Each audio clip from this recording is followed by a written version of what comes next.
All right, let's get ready to roll with the 5 o'clock Friday free vibe. What's up, everybody? Ronnie G here, your favorite guy in the media. Everybody's got a guy. I'm your guy in the media. I'll show you how to get things done. Today, on the Caravan 5 o'clock Friday free vibe podcast, here's what we're going to discuss. As always, it's a real estate themed podcast. So we're going to start talking about the Miami Beach condo market, the Miami-Dade market. We're going to go over across Alligator Alley. We're going to go look at Naples. And then I want to focus on one of the areas back home, Long Beach, one of the Barrier Islands from Point Lookout all the way down to Atlantic Beach. But first, let's talk about what's going on in current events. There's a lot going on in current events. It's amazing how quickly we seem to just forget about certain things that have happened that are absolutely major. But let's start with something that's a little bit humorous. The Jose Cuervo Tequila factory in Mexico exploded. And if any of you, gone to college and before you start drinking better flavor tequilas, I'm sure that everybody has at one time drank Jose Cuervo. And it's no surprise that the Jose Cuervo factory in Mexico exploded. Unfortunately, 6 people were killed. If you drink Jose Cuervo like burns going down your throat. It's an absolute travesty to drink, especially when you have so many good tequilas now. Casamigos, one of my favorites, Reposado. It's a very good tequila. To me, I don't know, how do you drink your tequila? I like my tequila like on the rocks, a nice bowl of ice, no ice cubes, a bowl of ice, so that this way it doesn't really liquefy it or water it down. And you just sip it a little bit. Maybe a little orange slice just to give it a little citrus flavor, a little extra flavor. But that's amazing. I wonder what happened that caused this factory that makes Jose Cuervo explode. And tequila to me is an interesting thing because we can make all the wine in the world. You can make all the vodka in the world. Vodka is made from so many different things, from potatoes and whatever else, gin, etc. But like tequila, there is a finite supply of blue agave, and there's only a certain areas it could be grown in. And the whole aging process and everything, tequila absolutely amazes me. I'm surprised that we have so many new brands of tequila that are always popping up because it takes so long to actually grow the blue agave, and it can only be grown in certain areas. I remember Entourage, one of my favorite shows, when they had Avion, and Turtle ended up investing in it. It's absolutely amazing. There's a really good brand of tequila. They do a lot of marketing down here in Miami Beach and Miami area. I think it's called La Esquina Tequila. The guy who does the marketing is genius. Walks around with this crazy jacket and glasses, like almost like a character, walks around giving out free shots in Brickell and Wynwood and downtown in Miami Beach. Pretty cool. But anyway, next thing that's in the news that's pretty wild, the Olympics. I remember when I was a kid, the Olympics were like this huge deal. Like everybody knew that the Olympics were happening. I didn't even know that the Olympics were happening. The only reason I knew for 2 reasons. Number one, LeBron was named like the flag bearer for the United States, which who cares? And I saw this article yesterday in the New York Post. France's high-speed rail network paralyzed by coordinated arson attacks hours before the start of the Olympics. So this year's Olympics are in Paris, France. As you know, Paris has had its fair share of trouble with political unrest, influx of Muslims, and just a clash between cultures there. And Europe as a whole has had some interesting problems over the past 10, 15 years. It's very, very crazy what's going on. But apparently there was a series of attacks on their high-speed rail. And anybody that's ever been to Europe knows that the Eurail pass and the rail system in Europe is amazing. You can literally have breakfast in London, take the train to Paris, have lunch in Paris, and then take the train to like Amsterdam or Germany and have lunch there, dinner there. So to see that this was absolutely shut down is mind-boggling, especially right now during the Olympics. Again, to me, the Olympics aren't that big of a deal, so it just is shocking that it actually happens. And if it's going to happen anywhere, of course it's going to happen in Paris, where there seems to be like this real clash of cultures and religions and the way that people think. So hopefully everything's fine. But in all honesty, France, Paris, they better get their act together. Who the hell knows what's going on? This is what happens when you just are completely liberal and want to accept everybody. And, you know, it's great to say that you want to accept everybody, but people have to assimilate when they live in other countries. Apparently, these people are not assimilating. Talking about assimilating, let's talk for a minute about our vice president who somehow or another got nominated as the Democratic presidential candidate. So think about the craziness in news in the past 14 days. Donald Trump, there was an assassination attempt on Donald Trump, which has completely disappeared from the news. And there was the Biden watch, and then all of a sudden Biden steps down via a social media post, and then a second social media post that announces that he is backing Kamala Harris for the vice president presidential ticket. And there's been a lot of going on back and forth in the last week or so in social media and people talking, and I've been involved in a bunch of text messages and phone calls with people. Look, it's interesting because when she ran and won her Senate seat in 2016, the headlines in California and the headlines all over was that this is the first Indian Senate member elected from the state of California. And all prior to this, she was known as being an Indian woman. And regardless of what you think, here's some things that I just, you know, it's getting buried in the news. In fact, I was trying to look up a 2019 Senate hearing where she had questioned, this while she was still senator, where she had questioned one of the leaders of from Homeland Security who was in charge of the ICE program, Immigrations and Custom Enforcement. And she started to question him about likening ICE to the Ku Klux Klan, which is pretty crazy when you think about it. But you can't find this interview anywhere. You look on YouTube, you try to Google it, you try to find it anywhere. It is missing. And it was just interesting to show that she was trying to accuse a government agency who's in charge of securing the border. It's 2019. Who was in charge of securing the border and also, you know, in charge of deporting or locating illegal immigrants that had criminal past or major felony arrests, and there were warrants out for their arrest, but yet nobody seemed to be able to find these people. And she wanted to liken the ICE part, the ICE division of Homeland Security, to the Ku Klux Klan. This video is missing from the internet. Cannot find it anywhere. It's absolutely baffling. Let's go a couple of things. 2019, she was nominated the most liberal senator, or the most liberal member of Senate. That's, you know, now all of a sudden that's disappeared. She was named the border czar. It was in every single newspaper in 2000, 2021, 2022. There's plenty of interviews with her saying that she's the border czar, plenty of interviews where she's being interviewed and the interviewee from the major networks were calling her the border czar. But yet now, she's never been the border czar. She was just focusing on certain countries and trying to make sure that these countries were becoming more independent so that the citizens of these countries would not be forced to come to America.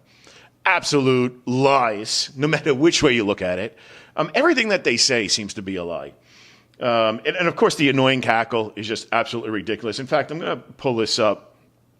I saw this today. One of the things that they're touting in the notes when they're talking about Kamala's success working with the Triangle countries is that border crossings by migrants from Guatemala, Honduras, and El Salvador, the countries in Vice President Harris's root causes portfolio, those border crossings have decreased dramatically in recent years.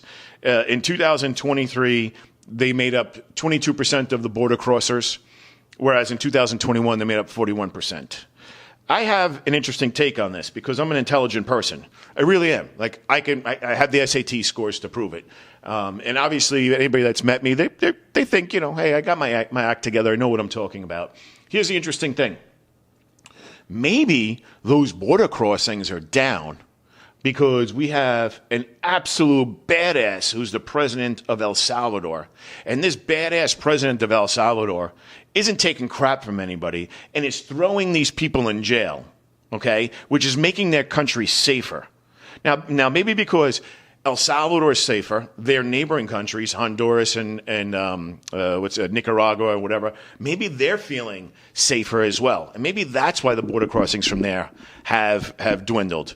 Or maybe the sheer fact that the people that were living there were leaving because they were in fear for their lives because of these gangs, MS-13, and now they feel so much better because these people are in prison and these people are having to pay for their crimes. Let's even talk about some of the things that don't have anything to do with her accomplishments.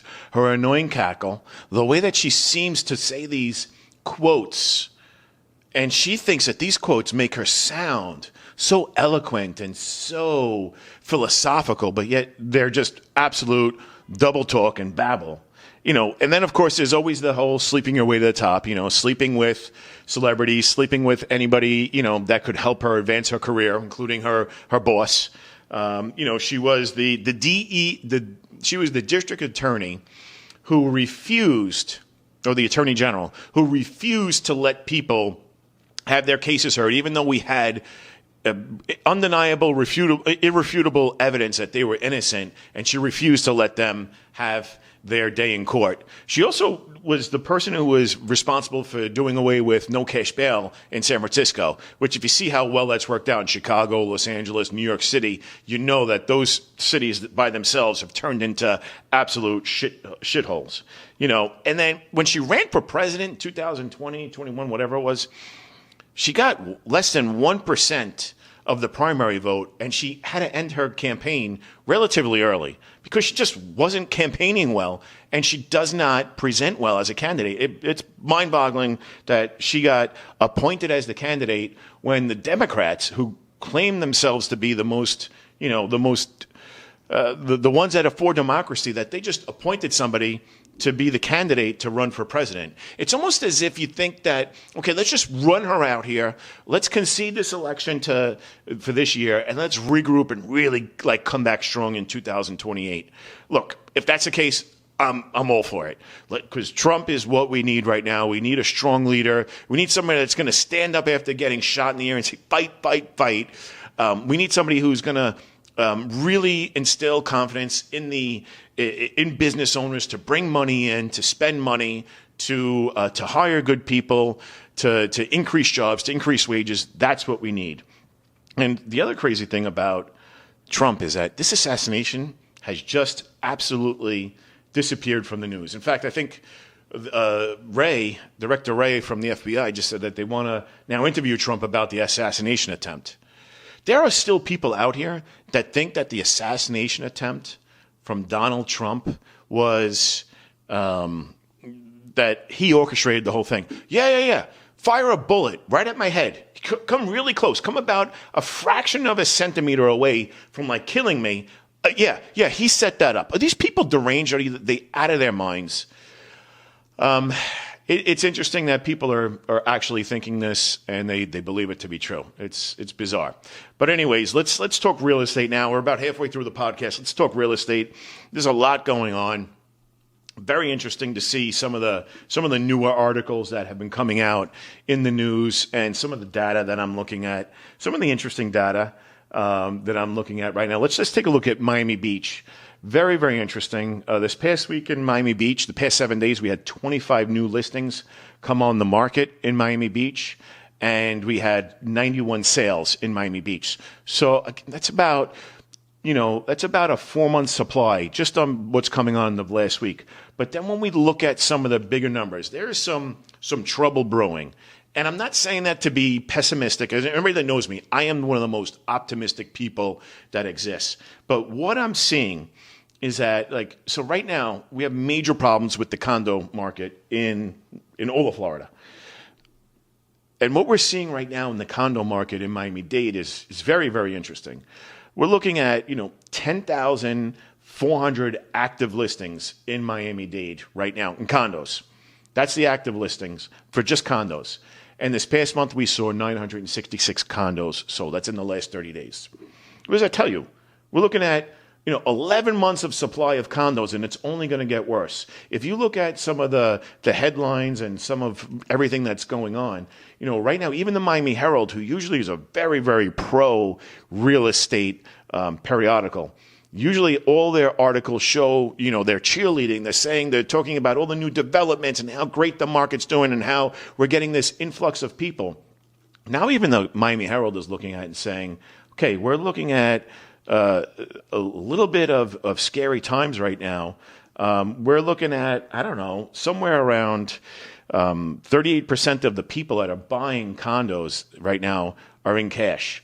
And we're looking at a downward trend in what's going on in the condo industry. So if we look at condos that are being sold, I think we're down like 40% year over year. So last June until this June, it's a 40% dive in the number of condos sold. Why is that? A couple of reasons. And I'm sure if you watch the news, you know all about this. Number one, we've been, after what happened in Surfside, all these buildings, they have to get the reserves. They have to do the repairs. What are they doing? They're hitting people up with assessments. Some people are getting hit. This story in the news, people got hit up with an assessment for over $200,000. I'm sorry. I don't care how expensive your condo is. I don't care how luxurious, what kind of penthouse you have. If you get hit with a $200,000 bill that you have to pay in order to keep your condo and people can't pay it, that creates fire sales because you're going to get, and you see it right now. That's why we have an 11-month supply. You get so many condos coming on the market at one time. So we're still looking at about a 9-month supply overall in the Miami-Dade market between houses, condos and everything. But we're really looking at an 11-month supply, whereas, 60 days ago, we were looking at about a 7-month supply. So in just 60 to 90 days, we have seen the market just absolutely really get crushed by an influx of new listings. Even the Daily Mail has an article out, and they're talking about home prices plummeting 20% in major pandemic boom towns. Last week on the podcast, I talked about Austin. Austin's not doing well. I think they're at like a 14 or 15-month supply. And Tampa's on this list. South Florida is on this list. It's just, I don't care how many people are moving to the Miami area. It cannot support what is going on right now. We do not have 11,000 people a month moving to the Miami area. And with all of the building that is going on, there is just way too many units on the market and way too many units that are going to come on the market than the people that are coming down there. Combine that with the fact that now we're also seeing prices of rentals in the Miami-Dade market really starting to come down. And for the longest time, for like the past year, I went through this myself. For the past year, the unit owners who were renting out their condos, they were turning to their tenants and saying, oh, listen, they raised our fee, so I have to raise the rent. And a lot of people didn't want to move there. They didn't have the capability to move. They didn't want to move, or they had to stay where they are for whatever reason. But now people are just saying, no, I'm leaving, or I am paying. You're going to raise my rent from $2,200 to $3,000, $2,200 to $2,500 to $3,500 in some instances. My friend lives right around the corner. He's paying like, I don't know, $2,800 for a one-bedroom at the Flamingo. They wanted to raise it up to almost $4,500. I mean, that is insane. It's crazy what's going on. And, I see this, though, as an opportunity. The market's going to reset itself, and then it's going to become stronger in the long run. Okay, once we straighten out all of these issues, okay, making sure that these properties are fully repaired and that they have the reserves, here's what's going to happen. Lenders are going to be ready to go out and help these buildings become financeable, because if they have the reserves and if all the repairs are done, then they become Fannie Mae and Freddie Mac eligible for financing, and FHA as well. And let's face it, I don't know too many people that have $500,000 or $600,000 laying around to go out and buy a condo. But I know a lot of people that if condo prices come down to $350,000 to $400,000, they'll gladly go out and buy, even with the increased association fees or monthly maintenance. They will gladly go out and buy because it's going to become cheaper than renting. And I think, like myself, a lot of people that I talk to that have moved down here in the past 10 or 15 years, they moved down here, they rented because it was so cheap to rent. But now they're looking at it and saying, hey, I think it's time now to go out and actually buy something, because I think in the long run, I never want to go through this again where a landlord is going to jack up the rent $1,000 in a month. Very, very interesting. The Naples market as well is showing some signs of weakness and some signs of pulling back. Now, you know me. I love looking at the numbers. All I like to do is just look at the data. And if I look at the data, this past month, there were 743 units sold in the past 30 days. And we have 5,200 listings in Naples. Okay, so when you look at that, I think that's that's like an 11-month supply. No, I'm sorry. That's a 9.5-month supply. That's pretty crazy. So we have a 9.5-month supply in the Naples market, and even more so, what's really, really, I'm sorry, we have a 7-month supply in the Naples market, but even more so, what is more dangerous is that 3 months ago, they had 1,500 sales in the month. The month after that, okay, so 60 days ago, 800 sales, and then this past month, 700 sales. So the sales are almost in half over the past 90 days. Not a good sign for the Naples market. Next market we're going to take a look at is one of the markets back in my hometown, an area that I love to hang out in. I love Long Beach on Long Island. I love Point Lookout, the Bowie Bar in Point Lookout, all the houses in Point Lookout. The west end of Long Beach is a great place to go hang out, have a couple of drinks, have a little meal, go onto the beach, go hang out. Now, this is the opposite of what we see down here in Miami-Dade and in Naples.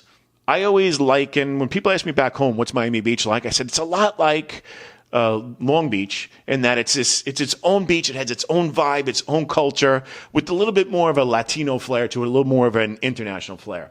So if you look at the recent numbers in Atlantic Beach, and I'm going to say from Atlantic Beach to Point Lookout. So we're talking about Point Lookout, Atlantic Beach, and Long Beach. When you look at those three areas, okay, we have right now, there were 31 sales in the past 30 days, and there's 217 total listings. So pretty healthy market. We're looking at probably right there, somewhere around a 7 or a 6 or a 7 month supply. But what we see is the houses that come on the market, the days on market, it's less than like 45 days before they go to contract, which is always a good thing. You know, it's a great market. It's one of the markets that we're probably going to feature when we go up and we do Caravan with Optimum and News 12 Plus in August and September. It's going to be airing on Sunday nights at 7 p.m. It's going to be a great show. Doing Caravan. I did the first season down here. We just got licensed by Amazon Prime. So excited about it. And it's going to be good to do a couple of episodes, do 10 episodes up in New York and air them on News 12 Plus. It's going to be a great time. Anyways, that's my time. It's been great to be with you on the 5 o'clock Friday Free Vibe. Make sure you copy and share. Send this to anybody else you know that wants to know what's going on, current events, what's going on in the Miami market, the Naples market, in one of the markets up on Long Island. I'm Ronnie G. It's always fun to be with you. I will see you next time on the Caravan 5 o'clock Friday Free Vibe podcast.